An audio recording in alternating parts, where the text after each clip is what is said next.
Center.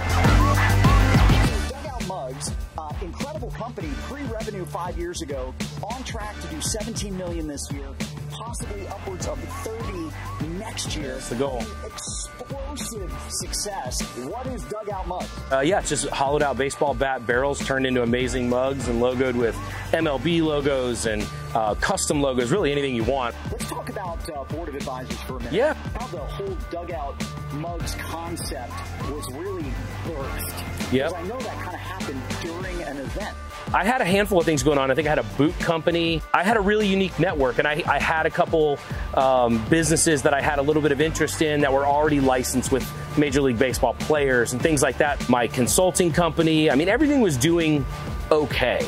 And some of the feedback I got from the very first meeting from some of the folks that are still dear friends, I was told, hey man, you're really good, but you're really busy, you're really cluttered, your mind's just a cluster. And I got a call from Randall. Randall brought me a mug, and I was like, that's kind of weird, man.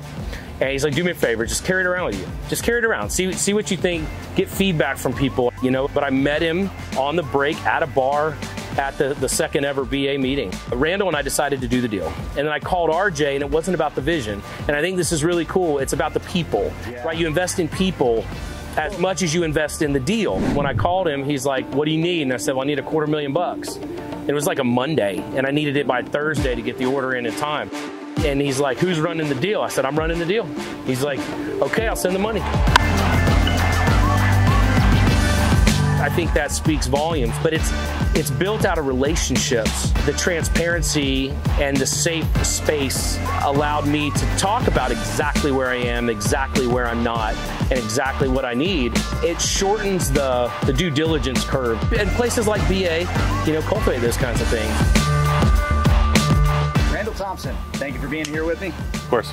You're Kris's partner in the whole Dugout Mugs enterprise, and you're the guy who kind of discovered the entire concept of making a beer mug out of a baseball bat. Tell me how that happened. I was coaching baseball in 2014. I was in the dugout, and the hitting coach was taking wooden baseball bats and cutting them in half with a handsaw. Why was he doing that? Just make a short bat so his hitters would focus on their hands rather than the barrel of the baseball bat. And I was the pitching coach, and I just saw a bunch of loose bat barrels lying around in the dugout. Examined one, had a light bulb moment that I could probably turn that into a drinking mug. The actual bid arrives to you having already been created by your partner in Quebec City. Yeah, so it's a manufacturing facility up there that we have contracted to do our front end of the creation. They take the billet of a bat, typically it's birch, the same billet that makes a baseball bat, we just turn it into 3 barrels instead.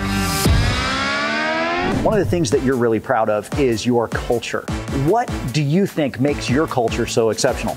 You know, if you go on our About Us page, we could have everybody professional in dugout gear. Nah, we got one guy dressed up in Comic-Con uniforms, another guy in his Harley. You know, it's just, who are you? And come be that person here. One of the things from a culture standpoint that I think we did it for a few years now, but it was never really wrapped into words, and it was give direction, not directions. And you get good people, and you bring them in, and you show them this epic, you know, painting on the wall. You're like, here's where we're going, here's who we are, here's who we aren't.